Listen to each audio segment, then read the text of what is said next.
विपक्ष जो बांटने की राजनीति कर रहा है उसका हमने उसको जवाब दिया है कि बटेंगे तो कटेंगे। ये नारा हमारा हरियाणा में भी चला और महाराष्ट्र में भी अब चलेगा। उत्तर भारत के लोग यहाँ काफ़ी संख्या में और योगी जी का ये नारा है बटेंगे तो कटेंगे, उसको हमने यहाँ भी वही पैटर्न चालू किया और जैसे हरियाणा में हमने सरकार बनाई महाराष्ट्र में भी वैसी। उत्तर प्रदेश के मुख्यमंत्री योगी आदित्यनाथ का नारा बटेंगे तो कटेंगे ये अब महाराष्ट्र की राजनीति में भी पहुंच चुका है। मैं आपको तस्वीरें दिखा रहा हूं मुंबई के वेस्टर्न एक्सप्रेस हाईवे की और यहाँ पर आप अंधेरी के पास ये देख सकते हैं कि यहाँ पर होर्डिंग लगी हुई है जिसमें योगी आदित्यनाथ की तस्वीर और साथ ही साथ ये घोषणा दी गई है कि बटेंगे तो कटेंगे, योगी संदेश एक रहेंगे तो नेक रहेंगे, सुरक्षित रहेंगे।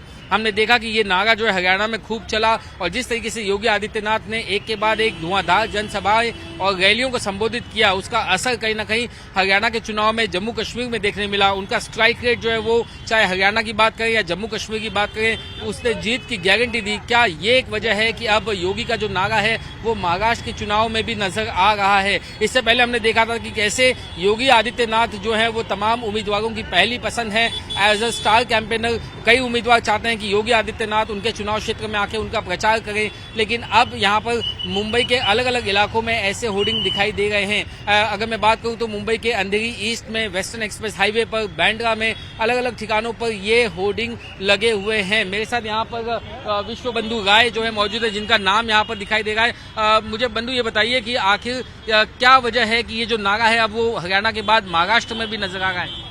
विपक्ष जिस तरह से राजनीति बांटने की तुष्टिकरण की कर रहे हैं और बांटने के जिस तरह से वो विभाजन की राजनीति यहाँ कर रहे हैं उसको ये हमने एक जवाब देने का कारण किया। लोगों को ये बताया है कि बटेंगे तो कटेंगे और हरियाणा का पैटर्न हमको महाराष्ट्र में लागू करना है, ये हमारा प्रयास है और वो हो जाए। आपको लगता है कि योगी जो है जिस तरीके से वहाँ हिट गए वैसे मुंबई महाराष्ट्र में भी वो सुपर हिट होंगे? हाँ, हिट है, लोगों की डिमांड है और लोग मानते हैं उनको।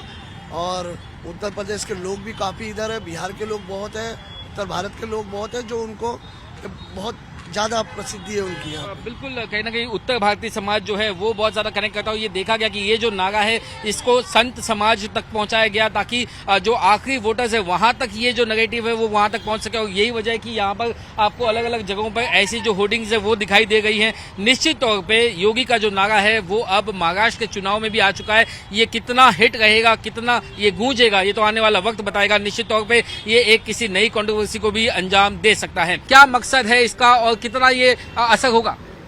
असर तो बहुत होगा। पूरे उत्तर भारत के लोग इधर है। जो विपक्ष जो कर रहा है पुष्टिकरण की राजनीति, बांटने का राजनीति, उसका हमने करारा जवाब उनको दिया है। जैसे हरियाणा में दिया, महाराष्ट्र में भी वही जवाब उसी तरह से देंगे। आने वाले चुनाव में आपको दिखेगा कि बटेंगे तो कटेंगे, ये लोगों को समझ में आ गया है और यहाँ पे भी वही सेम पैटर्न। यानी लोकसभा चुनाव में जो करारी हार मिली बीजेपी को वो नहीं मिलेगी और जो हरियाणा का पैटर्न है वो दोहराया जाएगा महाराष्ट्र में। क्या ये इनका जो घोषणा ये हिट होगा महाराष्ट्र में भी? हिट था, हिट है और होगा, क्योंकि यहाँ पे उनको भी चाहने वाले लोग काफी संख्या में। इस मुंबई के अंदर 36 विधानसभा में, हर विधानसभा में लाख 2 लाख वोट है। पूरे मुंबई में 20 लाख अभी वोटर फिलहाल उत्तर भारत के लोग हैं। लोग समझदार हैं। हरियाणा में समझिए आप, स्ट्राइक रेट देख सकते हैं योगी जी का, क्यों कितने विधानसभा पे घूमे और किस तरह से वहाँ पे हमको जीत मिली। बटेंगे कटेंगे नारा चला और यहाँ पे भी चलेगा। I would ask my Vijay to show you this poster once again which says योगी संदेश एक रहेंगे तो नेक रहेंगे, सुरक्षित रहेंगे, and such posters are put up across the city.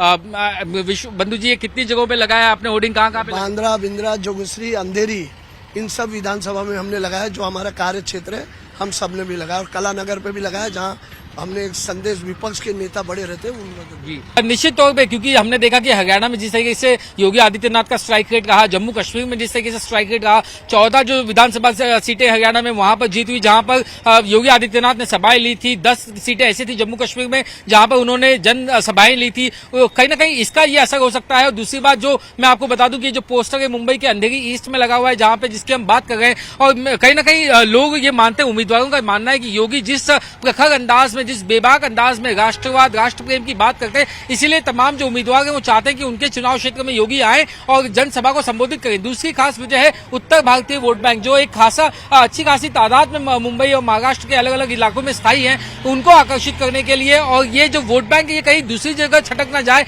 ये कहीं बट ना जाए, उसको एक मुश्त एक जगह पे किया जाए, इसके लिए शायद ये हो सकता है कि योगी जो उनकी पहली पसंद है। फिलहाल अब योगी ने जो स्लोगन दिया था, जो उन्होंने घोषणा दी थी, उसकी एंट्री भी महाराष्ट्र के चुनाव में नजर आ गई है कि उसकी एंट्री हो चुकी है। चुनाव से ठीक पहले बटेंगे तो कटेंगे कि ये जो पोस्टर्स है मुंबई के अलग अलग शहर में लग रहे हैं, देखना ही होगा कि आखिर इस बार जो है महाराष्ट्र के चुनाव में क्या योगी का जादू चलेगा, क्या इसका जो इन के जो पोस्टर्स हैं, ये जो घोषणा है, क्या जनता जनार्दन जो है वो इससे ताल्लुक रखेगी या उन बीजेपी के पक्ष में वोट करेगी या नहीं, इसका जो नतीजा ये 23 नवंबर को सामने आ जाएगा। 20 नवंबर को जो है तमाम जो वोटर्स हैं वो ईवीएम में इनकी सबकी किस्मत कैद करेंगे। निश्चित तौर पर उसके पहले बीजेपी ने अपनी तैयारियां मजबूत कर ली हैं, उसका ये असर यहाँ पर दिखाई देगा। खास तौर से देखिए, विपक्ष की बात करें, महाविकास आघाड़ी की बात करें, तो हमने देखा कि काफी इलाकों में जो मुस्लिम वोटर्स हैं उन्होंने उन्हें लोकसभा चुनाव में काफी वोट दिए थे। इसके अलावा कई सारे जो दूसरे समुदाय के जाति के जो वोट है वो भी उन्हें मिले थे। ऐसे में कहीं ना कहीं बीजेपी जो है वो सेंध लगाना चाहती है कि जो वोटर्स उद्धव ठाकरे के पास गए थे, कांग्रेस एनसीपी के पास गए थे, वो वापस से बीजेपी के पास आए। और निश्चित तौर पर अगर ऐसी कोई योजना विपक्ष को पता चलती है तो उनका नाराज होना जो लाजमी है। हो सकता है कि इसके आगे भी हमें उद्धव ठाकरे की शिवसेना, कांग्रेस और शरद पवार की एनसीपी से भी ऐसी ही प्रतिक्रियाएं देखने को मिले। बहनों और भाइयों, कोई ऐसी गलती मत कर देना कि जो आपस में बटे। याद रखना, बटे तो कटे, ये कभी नहीं